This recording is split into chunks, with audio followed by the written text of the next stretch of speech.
Halo Sobat Warga, selamat datang kembali di podcast STT Warga Surakarta.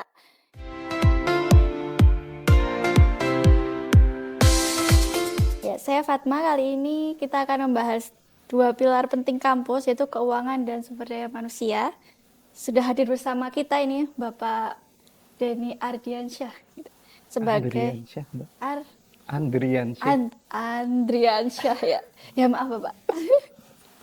Ya, beliau adalah Wakil Ketua Bidang 2 Keuangan dan Sumber Daya Manusia di STT Warga. Selamat datang Bapak Denny. Iya, selamat sore Mbak Ira. Iya, Sehat Mbak Ira? Alhamdulillah. Alhamdulillah. Bapak sehat? Alhamdulillah.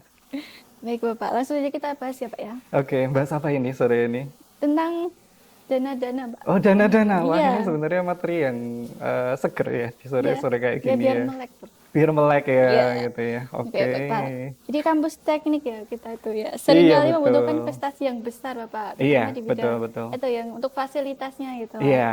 Nah itu bagaimana strategi Bapak ini dalam mencapai untuk itu memfasilitasi yang biar up to date sesuai Mhm, kebutuhan mhm, mhm. industri. Iya, oke, betul sekali Mbak Fatma bahwa kampus kita ini sebenarnya awalnya berawal dari kampus dengan style atau gaya dari vokasi ya. Jadi di tempat kita ini ada dua jurusan, jurusan mesin dan jurusan elektro, di mana dua jurusan ini butuh investasi sarana dan prasarana yang besar tentunya, Iya, apalagi mesin ya. Jadi kalau mesin di tempat kita itu labnya aja ada 11 Mbak. Kemudian kalau di elektro itu labnya kurang lebih ada 9 dan masing-masing lab itu operasionalnya juga lumayan gitu ya. Dan sementara ini memang di tempat kita manajemen keuangan itu diatur melalui rencana operasional, di mana di rencana operasional itu memuat anggaran-anggaran untuk melakukan operasional selama 1 tahun. Kemudian ada juga beberapa bagian dari anggaran itu yang dialokasikan untuk pengembangan. Nah, untuk menjaga supaya fasilitas kita tetap update, itu tentu saja kita bisa, sebenarnya ada dua jalan. Yang pertama dari internal kita, yaitu mengalokasikan anggaran dari RKAT kita, tentunya melalui renov itu tadi, rencana operasional. Kemudian yang kedua adalah mengusahakan hibah dari luar. Tidak kita pungkiri bahwa pemerintah saat ini juga membuka program-program hibah, Mbak. Dan itu beberapa kali kita sempat memanfaatkan, dan alhamdulillah kita beberapa kali juga mendapatkan hibah-hibah juga. Jadi selain kita memanfaatkan resource internal kita dari pemasukan SPP, kemudian pemasukan-pemasukan yang lain, kemudian nanti kita akan alokasikan khusus untuk biaya pengembangan, peralatan, sarana prasarana dan lain sebagainya. Selain itu nanti kita juga akan mengusahakan secara eksternal, yaitu pengajuan hibah-hibah dari pemerintah, dari perusahaan. Kita pernah beberapa kali mendapatkan peralatan dari perusahaan juga, Mbak. Jadi kebetulan beberapa mahasiswa kita itu sudah sukses ya, sudah di industri, jadi top leader, jadi decision maker, sehingga ketika kampus itu membutuhkan bantuan ya, peralatan dan lain sebagainya, alhamdulillah alumni itu selalu open untuk kita, ya. gitu Mbak. Baik, baik Bapak. Baik, berarti itu maksudnya eh, fasilitasnya itu bisa didapat dari alokasi internal maupun Betul, eksternal gitu betul ya. Mbak. Iya. Ya, kemudian Bapak ini terkait penerimaan mahasiswa baru Bapak. Mm-mm. Karena kan banyak calon mahasiswa ataupun orang tua yang khawatir kalau biaya kuliah nanti mahal Oh gimana iya. gitu. Nah, mungkin ada dari STTW ada terobosan baru ini Pak. Terobosan ya Mbak ya. Iya. Ya, kalau dari pendanaan sebenarnya komponen pembiayaan di tempat kita itu tidak terlalu banyak dan tidak terlalu macam-macam ya Mbak Hera ya. Jadi kalau di tempat kita ini hanya ada dua komponen pembiayaan. Yang pertama itu adalah SPP, sumbangan pembinaan pendidikan, kemudian yang kedua adalah SPM, sumbangan pengembangan mutu. Nah, dari SPP dan SPM ini itu sebenarnya ada mekanisme cicilan di tempat kita, Mbak. Jadi bagi teman-teman barangkali gitu ya, kalau misalnya nanti ada yang pengen kuliah di STT Warga soal pembiayaan, oh nanti nggak usah khawatir gitu ya. Karena di tempat kita kuliah itu bayar kuliah itu bisa nyicil gitu ya, bisa sampai 12 kali bahkan gitu. Dan ada benefit lain ketika nanti teman-teman mahasiswa baru yang di tempat kita ini membayar dengan 1 kali angsuran, itu ada beberapa potongan-potongan. selain di tempat kita itu juga ada banyak sekali beasiswa ya Mbak ya, yang nanti mungkin akan disampaikan oleh bidang yang lain. Jadi potongan itu bisa sampai up to 4 sampai 5 juta lah gitu ya. Tetapi nanti untuk ketika dalam perjalanan perkuliahan mungkin ada masalah gitu ya. Itu tadi kami membuka ruang untuk konsultasi ya. Kalau ingat dulu saya ketika kuliah itu ketemu wakil ketua keuangan atau wakil dekan keuangan ya Mbak Hira pernah juga kali ya. Itu agak-agak susah gitu ya. Tapi kalau di STTW mudah kok ya. Jadi mahasiswa boleh open kalau misalnya ada permasalahan di bidang keuangan, boleh dia datang sendiri konsultasi ya, atau bisa apa namanya mengajak orang tua juga untuk konsultasi juga. Dan kalaupun nanti ada permasalahan, insya Allah akan kita berikan solusinya gitu ya.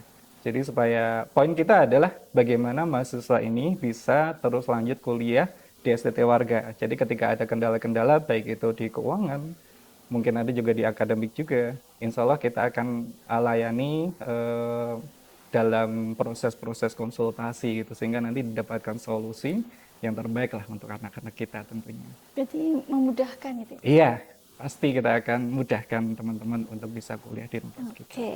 Baik Pak, ini mungkin terakhir Pak. Jadi ini terkait SDM Pak. SDM. Ya, untuk mencapai unggul dan memiliki daya saing tinggi ini Pak. Ya, kiranya dari Bapak ada strategi apa Pak? Iya, oke. Ya, kalau di tempat kita itu proses pembelajaran didukung oleh dosen dan tenaga kependidikan, Mbak Ira. Nah, kebetulan kalau setiap tahun di tempat kita dalam rencana operasional itu tadi, kemudian di bidang pengembangan, ada beberapa program yang kita sengaja masukkan untuk mengupgrade kapasitas dan kualitas dari tenaga pendidik dan tenaga kependidikan kita. Dalam hal ini adalah dosen, tenaga administrasi, kemudian juga ada laboran juga. Beberapa program yang sudah kita jalankan, kita running adalah untuk dosen, terutama di program doktoral. Nah, untuk tahun ini alhamdulillah kita mau ngirim teman-teman dosen nih, beberapa itu ke luar negeri, Mbak. Wah, jadi itu nanti tenaga pendidik kita itu nggak main-main gitu ya. Jadi memang benar-benar kualitas, bahkan beberapa di antaranya kita usahakan untuk punya gelar dari luar negeri juga. Kemudian setelah itu, untuk dosen juga, memang sekarang karena basic kita itu adalah di vokasi ya Mbak ya, beberapa teman-teman dosen itu juga kita tugaskan untuk menempuh pendidikan profesi insinyur. Dimana kalau profesi insinyur itu biasanya nanti akan berhubungan dengan bidang kerjanya di bidang teknik mesin dan elektro ya.